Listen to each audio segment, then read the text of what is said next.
Hello friends, basic education channel में आप सभी का स्वागत है। मैं हूं न्यू। आज की क्लास में हम छत्तीसगढ़ का प्रशासनिक ढांचे से संबंधित जो एमसीक्यू क्वेश्चन है वो सॉल्व करेंगे। ये इसका पार्ट दूसरा है। अगर आपने पार्ट 1 नहीं देखा है तो चैनल के प्लेलिस्ट में जाकर देख सकते हैं, और अगर आपने मेरे चैनल को सब्सक्राइब नहीं किया है तो कर लीजिएगा, क्योंकि मेरे चैनल के प्लेलिस्ट में आपको एडीओ एग्ज़ाम और व्यापम एग्ज़ाम से संबंधित जो एमसीक्यू क्वेश्चन है वो मिलता रहेगा। तो चलिए आज की क्लास स्टार्ट करते हैं। आज का पहला प्रश्न है, राज्य प्रशासन में नीति निर्माण हेतु विभिन्न विभागों के मध्य समन्वय का कार्य कौन करता है? पहला ऑप्शन है निदेशालय, दूसरा ऑप्शन है सचिवालय, तीसरा ऑप्शन है राज्य का मुख्य सचिव, चौथा ऑप्शन है मुख्यमंत्री का प्रमुख सचिव। तो राज्य प्रशासन में जो नीति निर्माण हेतु जो विभिन्न विभाग है उनके मध्य जो समन्वय का कार्य किया जाता है तो वो किया जाता है मुख्य सचिव के द्वारा। ठीक है, यानी ऑप्शन तीसरा इसका राइट आंसर हो जाएगा, राज्य का मुख्य सचिव। अगला प्रश्न है, जिला प्रशासन का मुख्य कार्य क्या है?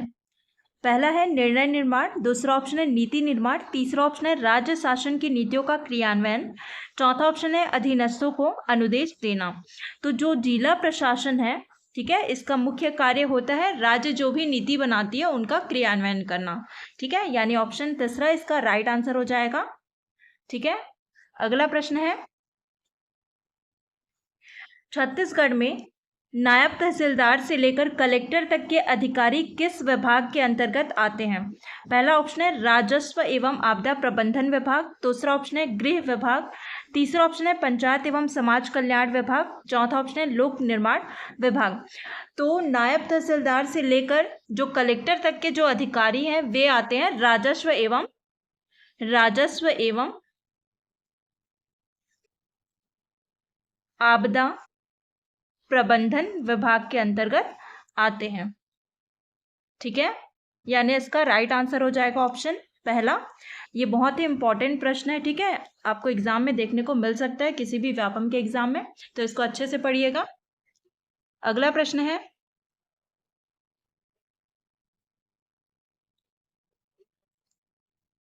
छत्तीसगढ़ राज्य के विधानसभा भवन का नाम किसके नाम पर रखा गया है? पहला ऑप्शन है पंडित रविशंकर शुक्ल, दूसरा ऑप्शन है पंडित सुंदरलाल शर्मा, तीसरा ऑप्शन है मिनी माता, चौथा ऑप्शन है वीर नारायण सिंह। तो छत्तीसगढ़ राज्य का जो विधानसभा भवन है इसका जो नाम रखा गया है वो रखा गया है मिनी माता के नाम पर। मिनी माता के नाम पर जो है छत्तीसगढ़ विधानसभा भवन का नाम रखा गया है, यानी ऑप्शन तीसरा इसका राइट आंसर हो जाएगा इस प्रश्न का। अगला प्रश्न है, छत्तीसगढ़ राज्य में खालिस्तान विधानमंडल है। पहला है द्विसदनीय, दूसरा ऑप्शन है समवर्तीय, तीसरा ऑप्शन है एक सदनीय, चौथा ऑप्शन है समावेशी। तो छत्तीसगढ़ राज्य में जो है एक सदनीय विधानमंडल है, यानी ऑप्शन तीसरा इसका राइट आंसर हो जाएगा। देखिए इसको समझते हैं। जो विधानमंडल होता है, ठीक है, किसी भी राज्य का जो विधानमंडल होता है, ठीक है, ये जो विधान परिषद है, विधान परिषद और विधानसभा इन दोनों से मिलकर बना होता है। ठीक है, जो विधानमंडल होता है वो विधान परिषद और विधानसभा ये दो बॉडी से मिलकर बना होता है। जो विधान परिषद होता है इसे कहा जाता है राज्य का उच्च सदन, और जो विधानसभा होता है इसे कहा जाता है राज्य का निम्न सदन। तो हमारे जो छत्तीसगढ़ राज्य है उसमें विधान परिषद नहीं है, ठीक है, सिर्फ विधानसभा है, इसलिए हमारे जो छत्तीसगढ़ राज्य में जो है एक सदनीय विधानमंडल है। ठीक है, अब देखते हैं अगला प्रश्न। छठवां प्रश्न है, छत्तीसगढ़ में जिला कलेक्टर किन रूपों से अपने उत्तरदायियों का निर्वहन करता है? पहला ऑप्शन है राजस्व अधिकारी के रूप में, दूसरा ऑप्शन है जिला प्रशासक के रूप में, तीसरा ऑप्शन है जिला मजिस्ट्रेट के रूप में, चौथा ऑप्शन है उपरोक्त सभी। तो छत्तीसगढ़ में जो जिला कलेक्टर है वो राजस्व अधिकारी के रूप में, जिला प्रशासक के रूप में और साथ ही जिला मजिस्ट्रेट के रूप में जो है अपने दायित्वों का निर्वहन करता है, यानी इसका राइट आंसर हो जाएगा ऑप्शन चौथा। ठीक है, ये भी इंपॉर्टेंट प्रश्न है जो एग्जाम में पूछा जाता है। अगला प्रश्न है, प्रशासनिक ढांचे में किसे मस्तिष्क माना जाता है? पहला ऑप्शन है मंत्री, दूसरा ऑप्शन है सचिव, तीसरा ऑप्शन है कंप्यूटर, चौथा ऑप्शन है तकनीकी स्टाफ। तो जो प्रशासनिक ढांचा है, ठीक है, इसमें किसे मस्तिष्क माना जाता है? तो जो सचिव होते हैं यानी मुख्य सचिव, इनको क्या कहा जाता है? मस्तिष्क कहा जाता है प्रशासनिक ढांचे में। यानी इसका राइट आंसर हो जाएगा ऑप्शन दूसरा। अगला प्रश्न है, छत्तीसगढ़ राज्य में शासन का सर्वोच्च कार्यालय है? पहला ऑप्शन है सचिवालय, दूसरा ऑप्शन है निदेशालय, तीसरा ऑप्शन है गृह विभाग, चौथा ऑप्शन है सामान्य प्रशासन विभाग। तो छत्तीसगढ़ राज्य में जो शासन का सर्वोच्च कार्यालय है वो है सचिवालय, यानी ऑप्शन पहला इसका राइट आंसर हो जाएगा। अगला प्रश्न है, राज्य प्रशासन की अवधारणा किस शासन व्यवस्था में पाई जाती है? पहला है संसदीय व्यवस्था में, दूसरा ऑप्शन है अध्यक्षात्मक व्यवस्था में, तीसरा ऑप्शन है एकात्मक व्यवस्था में, चौथा ऑप्शन है संघात्मक व्यवस्था में। तो राज्य जो प्रशासन है इसकी जो अवधारणा, ये व्यवस्था पाई जाती है संघात्मक व्यवस्था में, ठीक है, यानी ऑप्शन चौथा इसका राइट आंसर हो जाएगा। जो संघात्मक व्यवस्था होता है इसमें जो है केंद्रीय व्यवस्था के साथ ही राज्यों में जो है राज्य प्रशासन की व्यवस्था होती है, ठीक है। अब देखते हैं अगला प्रश्न है, 10वां प्रश्न है, निदेशालय का मुख्य कार्य क्या है? पहला ऑप्शन है नीति निर्माण, दूसरा ऑप्शन है निर्णय निर्माण, तीसरा ऑप्शन है नीति क्रियान्वयन, चौथा ऑप्शन है आंकड़ा संग्रहण। तो जो निदेशालय है इसका मुख्य कार्य होता है नीति का क्रियान्वयन करना, नीति का क्रियान्वयन करना, ये जो है निदेशालय का मुख्य कार्य होता है, यानी ऑप्शन तीसरा इसका राइट आंसर हो जाएगा। अगला प्रश्न है, छत्तीसगढ़ राज्य में मंत्रिमंडल के कार्यों को कौन संपन्न करता है? पहला ऑप्शन है सचिवालय, दूसरा ऑप्शन है निदेशालय, तीसरा ऑप्शन है उपरोक्त दोनों, चौथा ऑप्शन है केवल निदेशालय। तो छत्तीसगढ़ राज्य में जो है मंत्रिमंडल के जो कार्य हैं उनको संपन्न करते हैं सचिवालय और निदेशालय दोनों, यानी इसका राइट आंसर हो जाएगा ऑप्शन तीसरा। अगला प्रश्न है, सामान्य प्रशासन विभाग के कार्य में निम्न में से क्या सम्मिलित है? पहला है नीति संबंधी कार्य, दूसरा ऑप्शन है प्रशासनिक अधिकारियों की पदस्थापना और सेवाएं, तीसरा ऑप्शन है शासकीय सेवाओं की से संबंधित नियमों का निर्माण, चौथा ऑप्शन है उपरोक्त सभी। तो जो सामान्य प्रशासन विभाग है इनके कार्यों में सम्मिलित है उपरोक्त सभी, यानी ऑप्शन चौथा इसका राइट आंसर हो जाएगा। कहने का मतलब ये है जो सामान्य प्रशासन विभाग है इनके कार्य में नीति संबंधित कार्य है, साथ ही शासकीय सेवकों की सेवाओं से संबंधित जो नियम है, नियम का निर्माण, ये सम्मिलित है इनके कार्यों में, और साथ ही प्रशासनिक अधिकारियों की पदस्थापना और सेवा से संबंधित कार्य जो है सामान्य प्रशासन विभाग करते हैं, ठीक है। अगला प्रश्न है, DN सहाय छत्तीसगढ़ राज्य के खालिस्तान राज्यपाल थे? पहला ऑप्शन है पहले, दूसरा ऑप्शन है दूसरे, तीसरा ऑप्शन है तीसरे, चौथा ऑप्शन है इनमें से कोई नहीं। तो जो DN सहाय ये हमारे छत्तीसगढ़ राज्य के पहले राज्यपाल थे, ठीक है, यानी ऑप्शन पहला इसका राइट आंसर हो जाएगा। जो DN सहाय है, ठीक है, इनका कार्यकाल था छत्तीसगढ़ में राज्यपाल के रूप में 2000 से 2003 तक, ठीक है। अगर हम दूसरे राज्यपाल की बात करें तो जो छत्तीसगढ़ का जो दूसरा राज्यपाल थे, ठीक है, दूसरे राज्यपाल थे वे थे कृष्ण मोहन सेठ। कौन थे? कृष्ण मोहन सेठ हमारे छत्तीसगढ़ के दूसरे राज्यपाल थे, जिनका कार्यकाल था 2003 से 2007 तक, ठीक है, 2003 से 2007 तक जो है ये राज्यपाल के पद पे थे। अगर हम बात करें तीसरे राज्यपाल की तो तीसरे राज्यपाल थे ESL नरसिम्हन, ये हमारे तीसरे राज्यपाल थे छत्तीसगढ़ के, और इनका कार्यकाल था 2007 से 2010 तक, ठीक है। और वर्तमान जो राज्यपाल कौन है ये आपको कमेंट सेक्शन में बताना है कि हमारे वर्तमान जो छत्तीसगढ़ के राज्यपाल कौन है, ठीक है। अब देखते हैं अगला प्रश्न, 14वां क्वेश्चन है, राज्य आपदा प्रबंधन प्राधिकरण का अध्यक्ष कौन होते हैं? पहला ऑप्शन है राज्यपाल, दूसरा ऑप्शन है मुख्यमंत्री, तीसरा ऑप्शन है मुख्य सचिव, चौथा ऑप्शन है गृह मंत्री। तो राज्य आपदा प्रबंधन प्राधिकरण, इनका अध्यक्ष कौन होते हैं? तो इनके अध्यक्ष होते हैं मुख्यमंत्री। ठीक है, यानी ऑप्शन दूसरा इसका राइट आंसर हो जाएगा।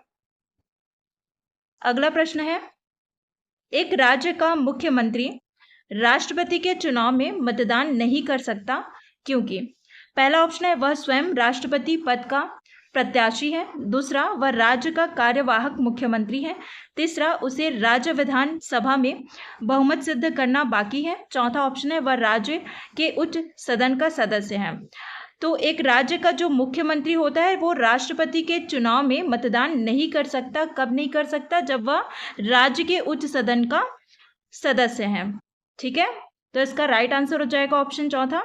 जैसे मैंने अभी आपको बताया था, जो विधानमंडल होता है, विधानमंडल ये दो सदन से मिलकर बना होता है। एक है विधान परिषद और एक होता है विधानसभा। विधानसभा, ठीक है। और जो विधान परिषद होता है इसी को कहते हैं उच्च सदन, और विधान सभा होता है जिसको कहते हैं निम्न सदन। तो जो विधान परिषद होता है, ठीक है, अगर कोई भी मुख्यमंत्री विधान परिषद का सदस्य है यानी उच्च सदन का सदस्य है राज्य में, तो ये जो है मुख्यमंत्री राष्ट्रपति के चुनाव में मतदान नहीं कर सकते हैं। अगर विधानसभा का सदस्य है तो मतदान कर सकते हैं। ठीक है, अगला प्रश्न है, नीति आयोग के समक्ष राज्य का आयोजन प्रस्ताव या आयोजना प्रस्ताव सरकार की ओर से कौन प्रस्तुत करता है? पहला ऑप्शन है मुख्यमंत्री, दूसरा ऑप्शन है मुख्य सचिव, तीसरा ऑप्शन है राज्य योजना आयोग का उपाध्यक्ष, चौथा ऑप्शन है आयोजन सचिव या आयोजना सचिव।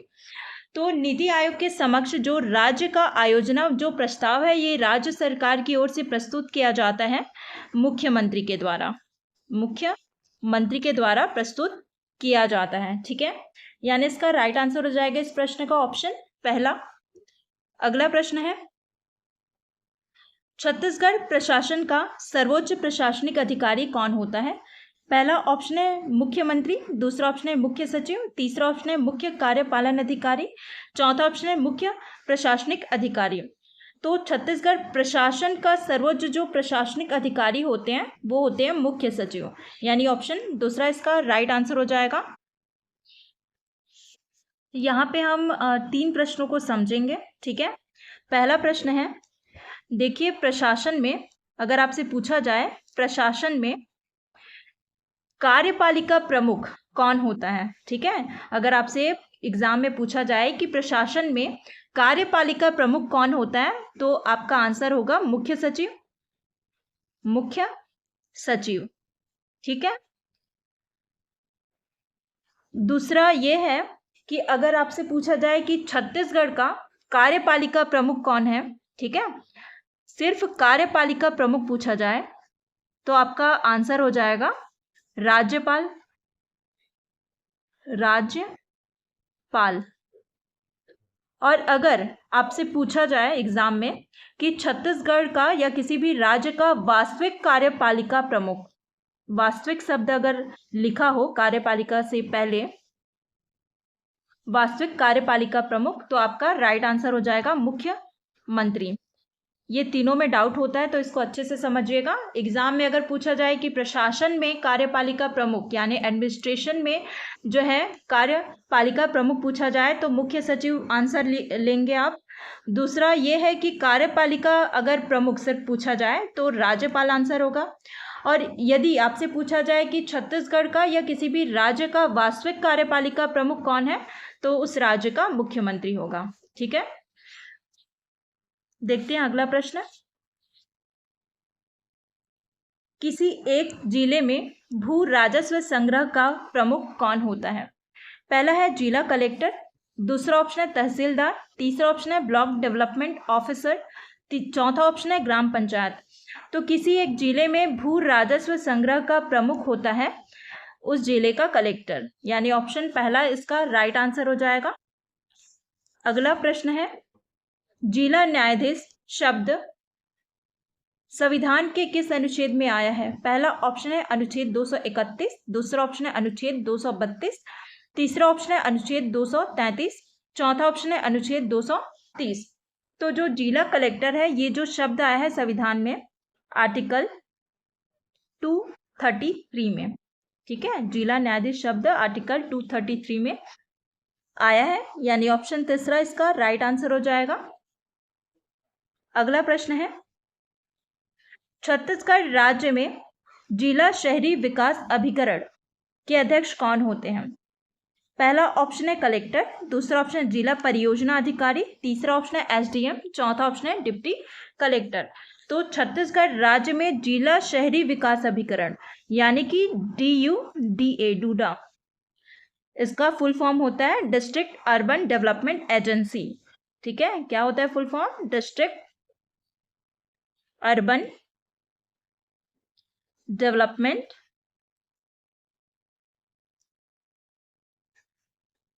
एजेंसी। ठीक है, इसको डूडा बोलते हैं, DUDA। हिंदी में जिला शहरी विकास अभिकरण कहते हैं और इसके अध्यक्ष होते हैं कलेक्टर, यानी ऑप्शन पहला इसका राइट आंसर हो जाएगा। ठीक है, तो आज के क्लास में बस इतना ही। वीडियो अगर पसंद आया होगा तो वीडियो को लाइक शेयर कीजिएगा और चैनल को सब्सक्राइब कीजिएगा। ठीक है, मिलते हैं अगली क्लास में।